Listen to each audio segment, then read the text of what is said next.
What's up, everybody? So, one of the things that people are talking about now in the sporting world, in the football world, is Ron Rivera, who is the coach of the Washington Commanders. A lot of people are talking about his response to a question that he was asked in a post-game interview. So basically, Ron Rivera was asked about. He was asked about like teams like the Eagles, the Giants, the Cowboys, and why they are successful at the moment, and why his team, the Commanders, isn't. And his simple answer that he gave very quickly was, he said the reason why is quarterback. So a lot of people feel like he threw his quarterback, Carson Wentz, under the bus. They felt like this was not the appropriate response as a head coach. I feel like there were a lot of ways, he tried to cover it up by saying like a lot of these other teams have done a great job of like building their team around the quarterback that they believe in. He also tried to say that they believe in Carson Wentz. That's why he brought him in there. A lot of good things pointed to him.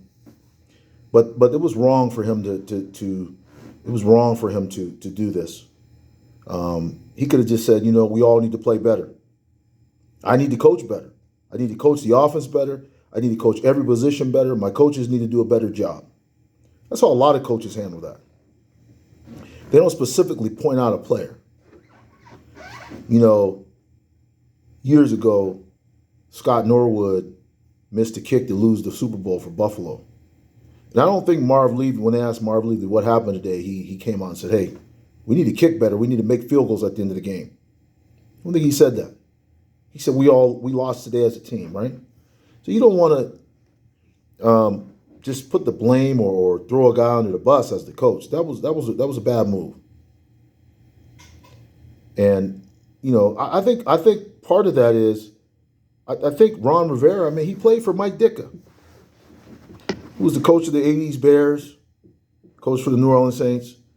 He was a guy who would do something like that. He sometimes would throw guys out there, no filter. And I think the Mike Ditka came out of Ron Rivera. He forgot his etiquette, his tact, or whatever you want to call it, and he let it out. I mean, amongst his coaches, like his own coaches staff, when they're in a coaches meeting, he could say, "Man, these other teams have done a great job of building around their quarterback," or they could talk about the deficiencies they might have at quarterback, or that they feel they have, or on offense what they feel like they need to do. But publicly, we're just not going to throw one of our guys under the bus. And I thought that was a bad move by Ron Rivera. So what do you think? Good move? Is this going to motivate Carson Wentz? Is this going to make him lose respect for the coach? What are your thoughts? How do you think the other guys feel about it in the locker room? Now that he's thrown the quarterback, anybody's fair game now. The whole team's struggling. I mean, they lost a tough game. They were down inside the 5. They ended up couldn't get in. Tennessee ended up winning the game. They threw an interception. I'm sure it's getting frustrating. But you got to stick together. Can't be throwing guys under the bus. Don't forget to like, subscribe, and message. Peace.